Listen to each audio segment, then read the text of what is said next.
নমস্কার বন্ধুরা, বেঙ্গলি কিচেনে সকল বন্ধুকে স্বাগত। আশা করি তোমরা সকলে ভালো আছো। তোমাদের আশীর্বাদে এবং ভালোবাসায় আমিও ভালো আছি। দুদিন ভিডিও দিতে পারিনি, তার জন্য সবার কাছে সরি চেয়ে নিচ্ছি। শরীরটা ভীষণভাবে খারাপ ছিল, তার জন্য আমি সবার ভিডিও দেখতেও পারিনি। আজকে বানাবো লাউ ভর্তা, মানে লাউ শাকের ভর্তা। দেখো, তার জন্য আমি লাউ শাক নিয়েছি, লাউ শাকের ডগাগুলো নিয়েছি। এটা অনেক পুরনো রান্না, বলতে পারো পুরাতনী রান্না। আগেকার মা ঠাকুমারা, দিদিমারা এই রেসিপিটা প্রায়শই বানিয়ে থাকতো। আজকে সেই পুরনো রান্না নিয়েই চলে এসেছি, যেটা এখন অনেকেই বানায় না বললেই চলে। তো সেটাই তোমাদের সাথে শেয়ার করব। আশা করি রান্নাটা তোমাদের ভালো লাগবে, আর ভালো লাগলে অবশ্যই একটা লাইক দিয়ে দেখো। আর পুরনো বন্ধুদের অনেক অনেক ধন্যবাদ। আর যারা নতুন আসছো তাদেরকে বারবার করে রিকোয়েস্ট করছি, ফুল ভিডিও ওয়াচ করো, আর অবশ্যই কিন্তু লাইক দিয়ে দেখো। আর অবশ্যই কিন্তু ভিডিওটা সাবস্ক্রাইব করে পাশে থাকা বেল বাটনটা অবশ্যই প্রেস করে রেখো, তাহলে যতই নতুন ভিডিও আমি আপলোড করব সেটা সবার আগে তোমাদের কাছে নোটিফিকেশানের মাধ্যমে পৌঁছে যাবে। শাকটাকে খুব ভালো করে বেছে নিতে হবে, দেখে নিতে হবে। শাকের মধ্যে অনেক সময় ছোট ছোট পোকা থাকে, সেগুলো আছে কি না দেখে নিতে হবে। আর লাউ শাকের যে দড়ি ব্যাপারগুলো থাকে না, শিকড়গুলো, ওগুলোকে ফেলে দিতে হবে। তো দেখো, আমি এইভাবেই সমস্ত শাকটাকে সুন্দর করে দেখে বেছে নিচ্ছি। অবশ্যই বাড়িতে কিন্তু ট্রাই করো লাউ শাকের ডগার ভর্তা, মানে লাউ পাতার ভর্তা। শাকগুলো আমার বেছে নেওয়া হয়ে গেছে। এখানে আমি আলু নিয়েছি, ছোট ছোট করে আলুটাকে কেটে নিয়েছি। দেখো, শাকটাকে খুব সুন্দর করে পরিষ্কার করে ধুয়ে নিয়েছি। এবার লাউ শাকের যে শিরাগুলো থাকে, সেই শিরাগুলো হাতের সাহায্যে এইভাবে তুলে তুলে পরিষ্কার করে নিতে হবে। আর আমি কিন্তু এই রেসিপিটা প্রেশার কুকারে বানাবো। চাইলে তোমরা ভাতের হাঁড়িতেও এই রেসিপিটা বানিয়ে নিতে পারো, তাহলে কোনো অসুবিধে নেই। আমি তোমাদের দেখার সুবিধার্থে এটা প্রেশার কুকারেই বানাচ্ছি। প্রেশার কুকারে বানালে কিন্তু কোনো রকম সমস্যা হবে না, স্বাদের কোনো হেরফের হবে না। আবার তোমাদের সুবিধার্থে তোমরা হাঁড়িতে ভাতের মধ্যে দিয়েও এটাকে বানিয়ে নিতে পারো। তো দেখো, পরিমাণ মতো জল দিয়ে আলুগুলোকে দিয়ে দিলাম।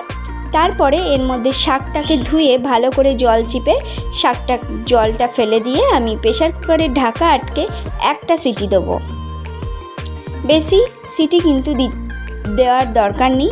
আলুটাও মোটামুটি গলে যাবে, মানে একদম নরম হয়ে যাবে এরকম না, আলুটা সিদ্ধ হওয়ার মতো হতে হবে। যেমন ভাতে দিলে আলু সিদ্ধ হয় তেমনই হবে।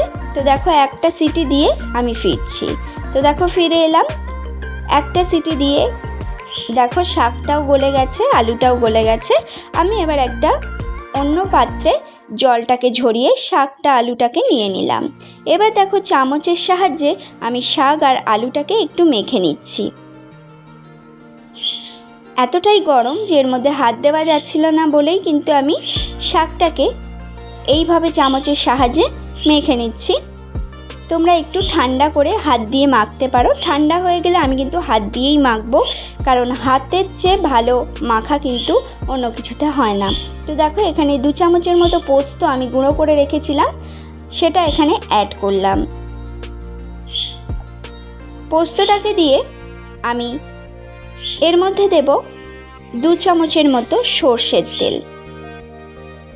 এটার এত সুন্দর একটা গন্ধ বেরোচ্ছে যে না বানালে কিন্তু বুঝবে না। পরিমাণ মতো দিয়ে দিচ্ছি লবণ, আর দেব কয়েক দানা চিনি। ভর্তার স্বাদটা আরও বাড়িয়ে দেওয়ার জন্য কয়েক দানা চিনি কিন্তু অবশ্যই এখানে অ্যাড করো। তারপরে দেখো, চামচের সাহায্যে একটু মিশিয়ে নিচ্ছি। মিশিয়ে নিয়ে তারপরে আমি এটাকে হাত দিয়েই মেখে নেব।